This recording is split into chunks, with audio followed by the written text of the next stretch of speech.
स्वागत है आप सब लोगों का एक नए वीडियो में। और आज से हम अपने चैनल पे एक नई सीरीज स्टार्ट करने वाले हैं गेट बायोटेक्नोलॉजी को लेकर, जिसमें हम बात करेंगे प्रीवियस ईयर क्वेश्चन के बारे में और कुछ इंपॉर्टेंट टॉपिक्स जो हमारे गेट बायोटेक को क्रैक करने के लिए इंपॉर्टेंट है। ठीक है, तो आज जो पहला वीडियो है वो कंटेन करता है कि व्हाट इज गेट बायोटेक्नोलॉजी।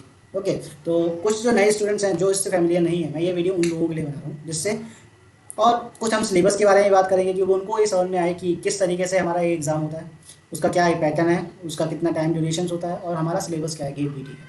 ठीक है, तो चलिए इस वीडियो को स्टार्ट करते हैं। तो इस वीडियो के अंदर हम बात करने वाले हैं इंट्रोडक्शन के बारे में, एलिजिबिलिटी क्राइटेरिया के बारे में, एग्जाम पैटर्न के बारे में और सिलेबस के बारे में। ठीक है, तो इंट्रोडक्शन की बात करें तो गेट एग्जाम क्या होता है। तो गेट एग्जाम है graduate aptitude test for engineering. ठीक है, तो ये क्या है, एक नेशनल लेवल एग्जाम है जो अंडर ग्रेजुएट स्टूडेंट्स के लिए होता है, जो भी किसी फील्ड के हों, इंजीनियरिंग, टेक्नोलॉजी, साइंस और आर्किटेक्चर, ह्यूमैनिटी। ठीक है, तो जो ऑर्गेनाइजिंग इंस्टीट्यूट्स होते हैं वो कौन से हमारी 7 IITs हैं और एक IISc बेंगलोर इंस्टीट्यूट्स। ठीक है, तो और इस साल कौन ऑर्गेनाइज करा रहा है, इस साल हमारा IISc बेंगलोर ही ऑर्गेनाइज करवा रहा है हमारा गेट 2024। ठीक है, तो अब आपके दिमाग में एक क्वेश्चन आ रहा होगा कि हमारे लिए गेट इंपॉर्टेंट क्यों।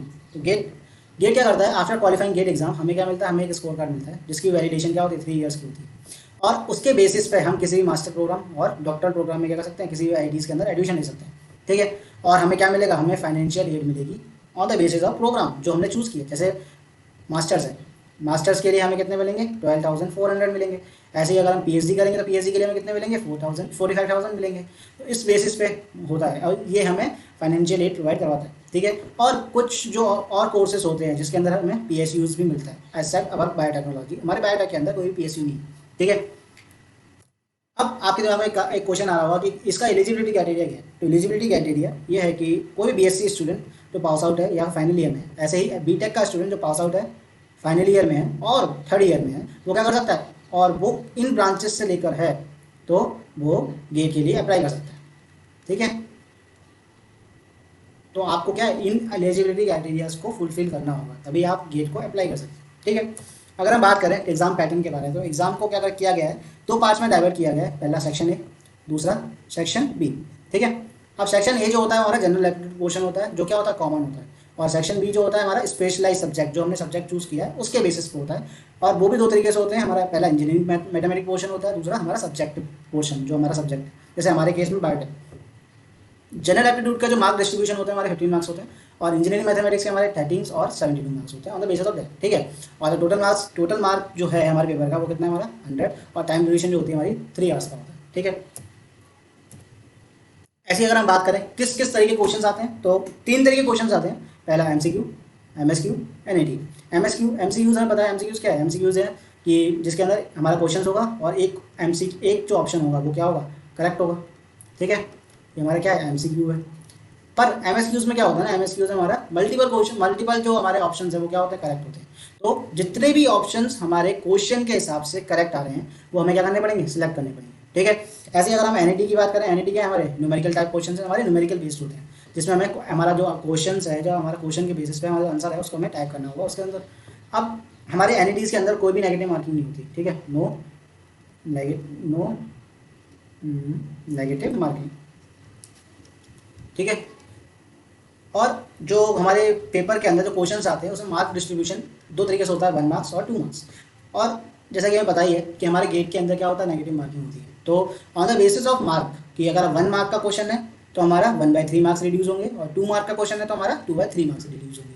तो इसलिए जब भी हम पेपर को कर रहे हैं, पेपर को सॉल्व कर रहे हैं, तो हमें इस बेसिस पे करना है कि अगर हम 100% श्योर हैं तभी हम उस क्वेश्चन को अप्लाई करें। ठीक है, वरना हमारे क्या होंगे, हमारे क्वेश्चंस के नंबर क्या होंगे, कटेंगे on the basis of this 1/3 और 2/3। ओके, ऐसे ही अगर हम बात करें सिलेबस के बारे में तो हमारा सिलेबस जो है वो 7 सेक्शंस में डिवाइडेड है। पहला सेक्शन इंजीनियरिंग मैथमेटिक्स, जिसके अंदर हमारा matrix, determinants, eigen values, vector, limits, ये सब पोर्शंस क्या है, हमारा बहुत ज़्यादा इंपॉर्टेंट पोर्शंस है। और हमारा मीन, मीडियन, मोड, प्रोबेबिलिटी, ये वाला पोर्शन बहुत ज़्यादा इंपॉर्टेंट है। और डिफरेंशियल इक्वेशंस के कुछ डिग्रीज, ये बहुत ज़्यादा इंपॉर्टेंट चीज़ें हैं। ठीक है, तो इसमें हमें थोड़ा फोकस ज़्यादा करना है जब हम उस क्वेश्चन को कर रहे हैं।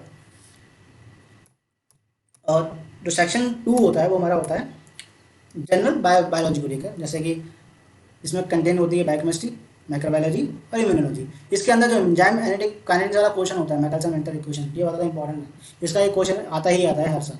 ठीक है, ऐसे ही अगर हम माइक्रोबायोलॉजी की बात करें तो माइक्रोबियल ग्रोथ है, बहुत ज़्यादा इंपॉर्टेंट है। एंटीबायोटिक्स हो गया, और हमारा क्लासिफिकेशन हो गया, वायरसेस बहुत ज़्यादा इंपॉर्टेंट है, माइक्रोब्स, ठीक है, और मीडिया कंपोजिशन भी हो जाती है। ऐसे ही इम्यूनोलॉजी की बात करें तो इम्यूनोलॉजी के अंदर हमारा hyper sensitivity, immunization, vaccine, antigen processing, B cell, T cells, और शायद एक या दो क्वेश्चन आते हैं इसमें, ठीक है, एक या टू क्वेश्चन। और इसमें डायरेक्ट हमारे थ्योरी बेस्ड क्वेश्चन आते हैं, ठीक है, हमारे एनईटी बेस्ड क्वेश्चन नहीं आते, सिर्फ इसमें हमारा एनईटी बेस्ड क्वेश्चन आता है, बाकी में हमारा थ्योरी बेस्ड क्वेश्चन ही आते हैं, ठीक है। हमारा सेक्शन 2 जो होता है हमारा genetic, cellular and molecular biology है, जिसके अंदर हमारा जो सेल बायोलॉजी वाला पोर्शन है और मॉलिक्यूलर बायोलॉजी वाला पोर्शन है बहुत ज़्यादा इंपॉर्टेंट है, जिसके अंदर हमारा डायरेक्ट क्वेश्चन आते हैं सेल स्ट्रक्चर को लेकर, सेल सिग्नलिंग को लेकर, सेल साइकिल को लेकर। ऐसे ही अगर हम बात करें मॉल बायो के अंदर तो म्यूटेशन से लेकर क्वेश्चन आते हैं, डीएनए रिप्लिकेशन, सेंट्रल डोग्मा को लेकर क्वेश्चन आते हैं, आरएनए इंटरफ्रेंस हो गया, डीएनए डैमेज और डीएनए रिपेयर को लेकर क्वेश्चन आते हैं, एक्सप्रेशन को लेकर क्वेश्चन आते हैं, इस तरीके से हमारे क्वेश्चन आते हैं, ठीक है। तो मतलब जब भी हम इस चीज़ को कर रहे हैं तो हमें इन टॉप पॉइंट्स पे कुछ ज़्यादा फोकस करना है, ठीक है। और मैं आगे आने वाले समय में इनके ऊपर वीडियोस भी बनाने वाला हूँ कि वास्ट टॉपिक से कि किस तरीके से हम इसको पढ़ सकते हैं, ठीक है। अगर हम बात करें फोर्थ यूनिट की तो फोर्थ यूनिट हमारे लिए बहुत ज़्यादा इंपॉर्टेंट है एनईटी बेस्ड क्वेश्चन के लिए, ठीक है। तो इससे हमारे एनईटी बेस्ड क्वेश्चन आते हैं, ठीक है। तो स्टोइचोमेट्री हो गया, degree of reduction, electron balance, theoretical one, ये जो पोर्शन है बहुत ही ज़्यादा इंपॉर्टेंट है, ठीक है। पिछले साल इससे एक क्वेश्चन आया था।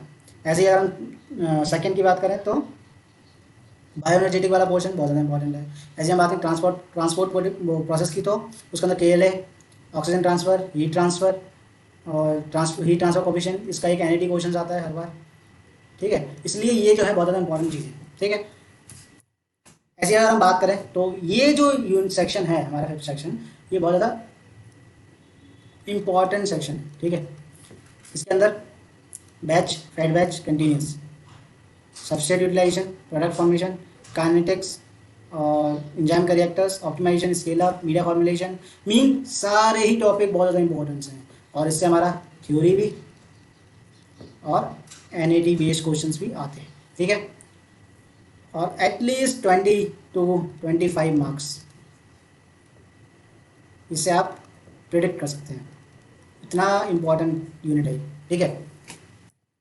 ऐसे अगर हम बात करें 6 यूनिट के बारे में तो इसके अंदर हमारा प्लांट बायोटेक के अंदर हमारा plant growth regulators like auxin, gibberellin, cytokinins, और हमारा ट्रांसजेनिक प्लांट किस तरीके से बनता है, प्लाज्मिक ट्रांसफरेशन कैसे होता है, ट्रांसफॉर्मेशन, और कल्चर टेक्निक क्या होती हैं। अगर आप थोड़ा सा ओवरव्यू ले लेंगे तो भी आपका काम चल जाएगा, मतलब ज़्यादा इंपॉर्टेंट नहीं है, पर प्लांट ग्रोथ रेगुलेटर्स जो है बहुत ज़्यादा इंपॉर्टेंट है, ठीक है।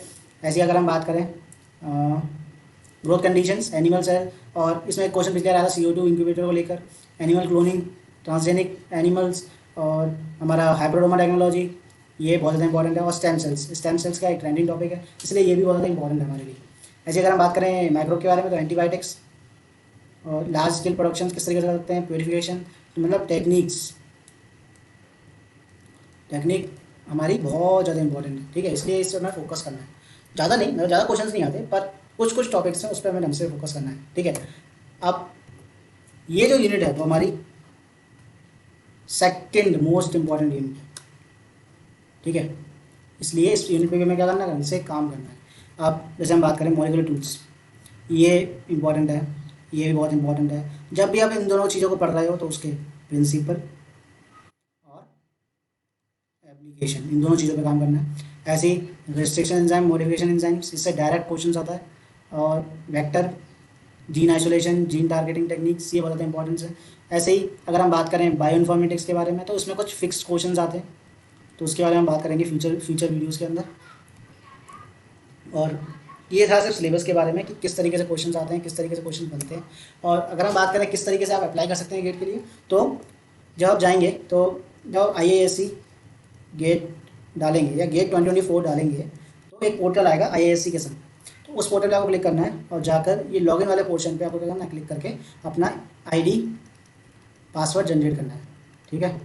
जब आप ये जनरेट कर लेंगे तो आपकी ईमेल आईडी पे ID पासवर्ड आएगा, उसको लेके लॉगिन करना है और फॉर्म को फिल करना है, ठीक है। फॉर्म को फिल करने के बाद पेमेंट करनी है और आपको एक ऑप्शन मिलेगा बाद में, जब सब लोग फिल कर लेंगे तो आपको, अगर आपको कोई गलती भी हो जाती है तो आपको बाद में उसको करेक्ट करने का ऑप्शन मिलेगा, ठीक है। तो हमारा जो शेड्यूल्ड है एग्ज़ाम वो हमारा 10 या 11 को है, और हमारा जनरली पेपर जो होगा 10 को हो सकता है, हो सकता है फर्स्ट शिफ्ट में भी हो सकता है सेकंड शिफ्ट में भी हो। पिछली बार सेकंड शिफ्ट में हुआ था, ठीक है। और जब हम किसी पेपर की तैयारी कर रहे होते हैं तो हमारे दिमाग में क्वेश्चन आता है कि हम पी वाई क्यूज़ कैसे करें, ठीक है। तो पी वाई क्यूज़ मिलेंगे कहाँ से? तो जिस साइट पे आप लॉगिन करने जाएंगे ना, ये गेट की, उसी साइट पे उन्होंने डाउनलोड में एक ऑप्शन दे रखा है, bulk download of question papers. ये जो चीज़ है ना, मुझे बहुत अच्छी लगी, जिसमें आप इस पर क्लिक करके प्रीवियस ईयर्स के बीटी के सारे क्वेश्चन पेपर्स डाउनलोड कर सकते हैं। और आपको क्या मिलेगी? एक जिप फाइल मिलेगी। उस जिप फाइल को लेके एक्सट्रैक्ट करिए और सारे क्वेश्चन पेपर आपकी ईमेल पे, आपके कंप्यूटर में, और उसको क्लिक करके उसको अपनी तैयारी करिए। इसलिए ये मुझे बहुत अच्छा लगा, ठीक है। अब आज के वीडियो के से इतना ही। मैं आपसे इतना कहना चाहूँगा कि गेट एग्ज़ाम थोड़ा टफ है, पर अगर आप में भरोसा करते हैं और अपनी जो भी चीज़ आप पढ़ रहे हैं उस पर फोकस करेंगे तो हम इस गेट को आराम से क्रैक कर सकते हैं। तो इसलिए बने रहिए इस यूट्यूब चैनल पर। आगे आने वाले समय में बहुत ज़्यादा इंटरेस्टिंग वीडियोज़ आने वाले हैं। तो और अगर आपको इस चीज़ को लेकर कोई भी डाउट हो तो आप कमेंट सेक्शन में डाल सकते हैं, जिसको लेकर हम कमेंट सेक्शन में या फिर आगे आने वाले वीडियोज़ में भी बात कर सकते हैं, ठीक है। तो आज के लिए सिर्फ इतना ही, मिलते हैं अगले वीडियोज़ में।